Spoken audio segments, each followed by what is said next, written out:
सुबह 10 बजे तक सोने वाली और बार बार उठाने पर भी थोड़ी देर सोने दो ना कहने वाली शालिनी आज भोर को 6 बजे ही उठ गई थी।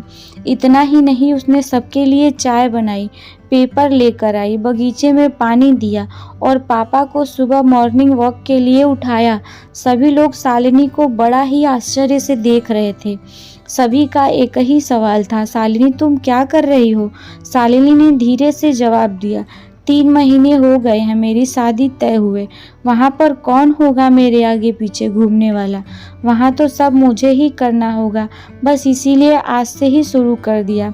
घर की बेटी को इतना समझदार होते हुए देखकर सबको खुशी हो रही थी और साथ साथ बुरा भी लग रहा था। बुरा लगने जैसी बात भी थी क्योंकि वह हमेशा के लिए उनको छोड़कर ससुराल जाने वाली थी।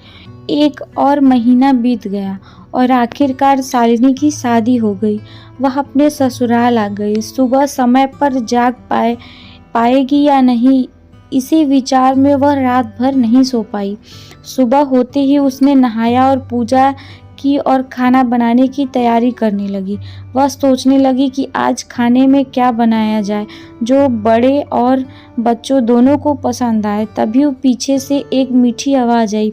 शालिनी ने पीछे मुड़कर देखा तो उसकी सासू माँ थी। अरे बेटा, इतनी जल्दी क्यों उठ गई? शादी की भाग दौड़ में थक गई होगी, ऊपर से घर वालों की याद आती होगी और मैं जानती हूँ रात को ठीक से सो भी नहीं पाई होगी। ऐसे तो तुम्हारी तबीयत खराब हो जाएगी। शालिनी मन ही मन सोचने लगी, मेरी सासू माँ तो बिल्कुल मेरी माँ जैसी हैं। मैं तो डर के मारे कितने दिनों से सुबह जल्दी उठने का प्रयास कर रही थी। यहाँ तो परिस्थिति बिल्कुल अलग है। शालिनी ने कुछ काम खत्म ही किया था कि तभी सासू माँ ने आवाज़ दी, बेटा इधर आओ, देखो तो सही मैं क्या बना रही हूँ। मटर पनीर पराठा और गाजर का हलवा। अरे वाह, यहाँ तो सभी मेरी फेवरेट डिश है, शालिनी बोली। उसे तो कुछ समझ नहीं आ रहा था। उसे लग रहा था जैसे यह सब सपना है। शालिनी को एहसास हुआ कि यह सपना नहीं। सासू माँ ने कुछ कहा, शालिनी सुन नहीं पाई। वो थोड़ी डर गई। उसने डरा हुआ देखकर सासू माँ ने बोला, शालिनी जरा इधर तो आओ, यहाँ तो बैठो, मेरी बात ध्यान से सुनो और समझो। शादी मतलब लड़की की परीक्षा नहीं होती।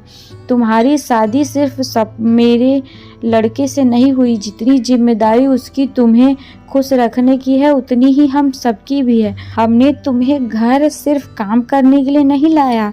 तुम्हें क्या क्या आता है या तुम हमारे लिए क्या कर सकती हो, यह सब देखने के लिए नहीं है। और हम तुम्हारी आज़ादी भी तुमसे नहीं छीनेंगे।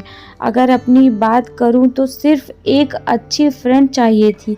मैं बिल्कुल नहीं मानती कि बहू ने सुबह सुबह जल्दी उठकर पूजा पाठ करनी चाहिए और यह भी नहीं मानती कि बहू को बहुत अच्छा खाना पकाना चाहिए।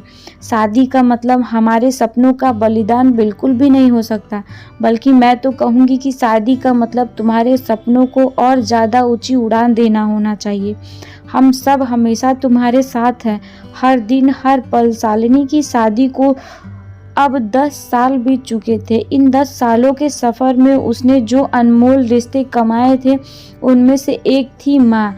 जी हाँ, वही सासू माँ, जो कि अब उसकी माँ बन चुकी थी। शालिनी ने अपने जीवन में काफ़ी उतार चढ़ाव देखे थे, लेकिन उसके मन में यह सब सोच बहुत पक्की बैठ चुकी थी कि जब भी उसके लड़के की शादी होगी, वह घर में बहू लाएंगे तो वह भी अपनी सासू माँ की तरह ही अपनी बहू के साथ व्यवहार करेगी।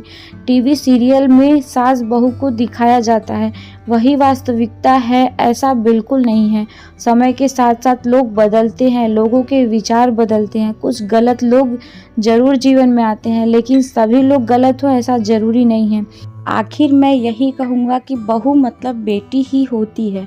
गलतियाँ तो हर किसी से होती है, इसीलिए बहू के साथ भी वैसा ही व्यवहार करें जैसा खुद की बेटी के साथ करते हैं।